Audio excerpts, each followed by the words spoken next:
Next point है chapter में laws of exponent. मतलब एक्सपोनेंट तो आपको समझ में आ गया कि क्या बेस है क्या पावर है, उसको किस तरह से हमें सिंप्लीफाई करना है, उसकी क्या वैल्यू होगी। अब अगर दो एक्सपोनेंट हैं, दो वैल्यूज हैं, तो उनका आपस में मल्टीप्लीकेशन एडिशन किस तरह से होगा वो देखते हैं। तो उसके क्या रूल्स होते हैं। तो सबसे पहला होता है multiplying power with the same base. Suppose 3 की पावर 2 और मल्टीप्लाई कर रहे हैं 3 की पावर 3 से, मतलब मल्टीप्लाई कर रहे हैं और बेस क्या है, सेम है, दोनों में बेस वैल्यू क्या है 3।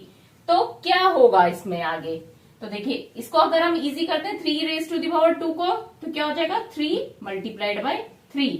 अब इसको करेंगे तो 3 की पावर 3 है तो 3 को 3 टाइम्स मल्टीप्लाई करा, जैसे इससे ये वाला बन गया और इससे ये बन गया, ठीक है। 3 स्क्वायर मतलब 3 इंटू 3, 3 क्यूब मतलब 3 इंटू 3 इंटू 3 को 3 बार मल्टीप्लाई किया। अब हम होल इक्वेशन को देखें, 3 multiplied by 3 multiply 3 multiply 3 multiply 3 को कितनी बार मल्टीप्लाई किया गया है 5 टाइम्स, तो मतलब 3 multi raise to the power 5 हो गया यहाँ पर। तो अब यहाँ पे जब मल्टीप्लाई कर रहे हैं हम सेम पावर से, तो यहाँ पे पावर क्या हुई, पहले 2 3 थी, अब ऐड होके हो गई 5। 2 को हमने 3 में ऐड कर दिया तो बन गया 5। इसका मतलब क्या हुआ कि अगर बेस है a और इसकी पावर है m और इसको मल्टीप्लाई कर रहे हैं बेस a सेम बेस को, और पर पावर डिफरेंट है, यहाँ पे पावर m है यहाँ पे पावर n है, तो आंसर क्या होगा a की पावर m प्लस n। मतलब आपको ये सारी कैलकुलेशन करने की कोई जरूरत नहीं है। अगर बेस सेम है और उन्हें हम मल्टीप्लाई कर रहे हैं तो जो एक्सपोनेंट है पावर की वैल्यू है उन्हें ऐड कर दीजिए, तो हमारा आंसर आ जाएगा। जैसे यहां पर ये आ गया 3 रेज टू दी पावर 5। अब इसका सेकेंड रूल क्या है, पहला रूल था मल्टीप्लीकेशन के लिए, सेकेंड है डिवीजन के लिए, कि अगर सेम बेस को हम डिवाइड करें तो क्या होगा। सपोज 5 की पावर 6 डिवाइडेड बाय 5 की पावर 2, ठीक है। तो इसको क्या लिखेंगे हम, 5 की पावर 6 है तो मतलब 5 को 6 टाइम्स मल्टीप्लाई कर रहे हैं हम। इसमें कोई भी रूल ऐसे याद करने की, अगर आपको नहीं हो पा रहा है याद करने की जरूरत नहीं है, तो आप हमेशा इस तरह से सॉल्व करके देख लीजिए, एक इजी एग्जाम्पल लेके अपने आप पता चल जाएगा क्या रूल है। जैसे 5 की पावर 6 है तो मतलब 1 2 3 4 5 6। अब इसको डिवाइड किया क्या है 5 की पावर 2 से, तो 5 मल्टीप्लाइड बाय 5।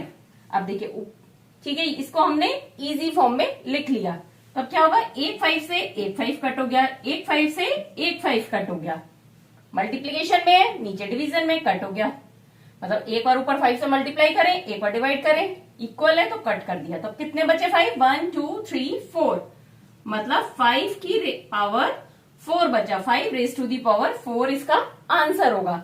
मतलब 6 में से हमने 2 को माइनस कर दिया, 6 माइनस 2, तो ये डिवीजन हो गया हमारा। तो दैट मीन्स अगर बेस वैल्यू सेम है a की power m divided by a की पावर n इक्वल टू क्या हो जाएगा a की पावर m माइनस n।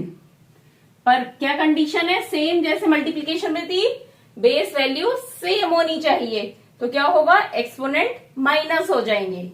जैसे यहां पर हुआ 5 raise to the power 6 divided by 5 raise to the power 2 है, तो आंसर हो गया 5 रेज टू दी पावर 4। अब थर्ड रूल क्या है, taking power of a power, कि कोई पावर है उसकी भी अगेन पावर है, मतलब एक्सपोनेंट का भी एक्सपोनेंट।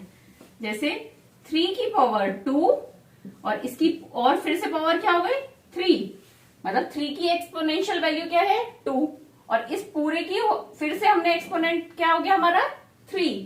तो इसको इजी करते हैं हम, सबसे पहले ब्रैकेट के अंदर क्या है 3 की पावर 2, तो 3 की पावर 3 को 3 से मल्टीप्लाई किया और रेज टू दी पावर 3, ठीक है। अभी हम एक एक स्टेप करके करते हैं। सबसे पहले हमने ब्रैकेट को सॉल्व कर लिया, तो 3 की पावर 2 है तो 3 इंटू 3। अब नेक्स्ट सॉल्व करते हैं, ब्रैकेट को खोलते हैं, तो ये क्या है 3, मतलब ब्रैकेट में जो भी चीज है उसको 3 टाइम्स हम मल्टीप्लाई करेंगे। 3 multiplied by 3 multiplied 3 by 3 multiplied by 3 multiply 3 multiply 3। इस सेट को हमने 3 बार मल्टीप्लाई कर लिया।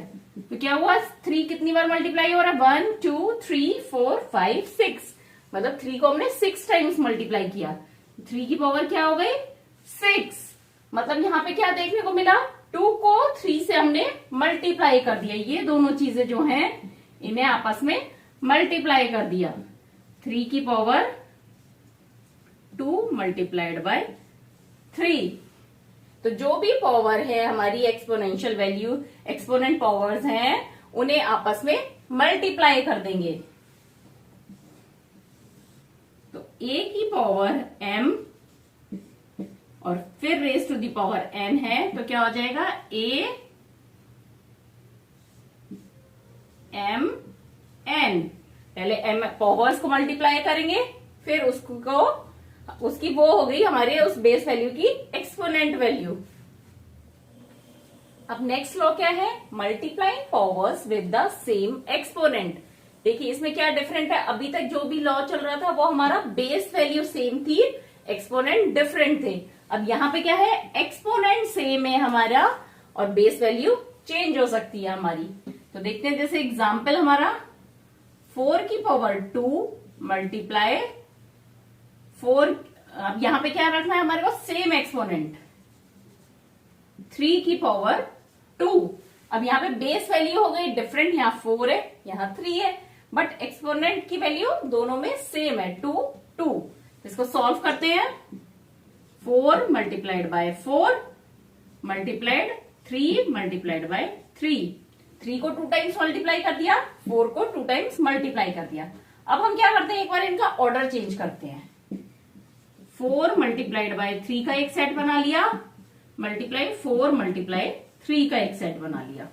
ठीक है, कोई फर्क नहीं पड़ा ना, 2 बार 4 मल्टीप्लाई हो रहा है, यहाँ भी 2 बार 4 मल्टीप्लाई हो रहा है, 2 बार 3 मल्टीप्लाई हो रहा है, यहाँ भी 2 बार 3 मल्टीप्लाई हो रहा है। और ये हमें पता है कि मल्टीप्लीकेशन में ऑर्डर चेंज होने से कोई फर्क नहीं पड़ता है। तो देखिए यहाँ पे हो गया 4 इंटू 3 की को हमने 2 बार मल्टीप्लाई किया है, तो इसकी पावर हो गई हमारी 2। अभी हम इसको मल्टीप्लाई कर रहे हैं, इजी नहीं कर रहे हैं। तो देखिए यहाँ पे क्या था, 4 और 3 बेस वैल्यू, तो अब हमने क्या किया, दोनों बेस वैल्यू को पहले मल्टीप्लाई कर दिया और फिर उसके ऊपर एक्सपोनेंट लगा दिया। दैट मीन्स अगर a की पावर m मल्टीप्लाई b की पावर m, मतलब बेस वैल्यू अलग है और एक्सपोनेंट वैल्यू दोनों में सेम है, तो क्या होगा, ab की पावर, इसमें ब्रैकेट की यहां जरूरत नहीं है, ab की पावर m, मतलब a को b से मल्टीप्लाई किया और उसकी पावर हो गई m। अब नेक्स्ट लॉ क्या है, dividing powers with the same exponent. इससे प्रीवियस में क्या था, मल्टीप्लाई कर रहे थे अगर सेम एक्सपोनेंट है, और यहाँ पे डिवाइड करेंगे। तो देखते हैं, सपोज यहाँ पे 4 की पावर 3 डिवाइडेड बाय 5 की पावर 3 है।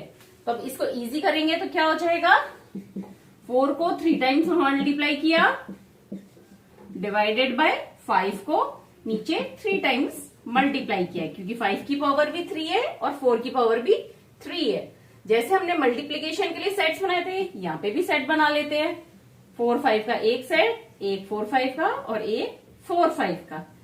तो हो गया 4 by 5 multiply 4 by 5 multiply 4 by 5। अब 3 बार हमने 4 बाय 5 को मल्टीप्लाई किया है, तो हो गया हमारा 4 बाय 5 की पावर 3। तो अब यहाँ पे हमारे को क्या फिगर आउट करा हमने, a की पावर m है और डिवाइडेड बाय b की पावर m है। तो हम क्या करेंगे, a और b को पहले ही डिवाइड करके फिर उसकी कंबाइंड पावर m लगा सकते हैं।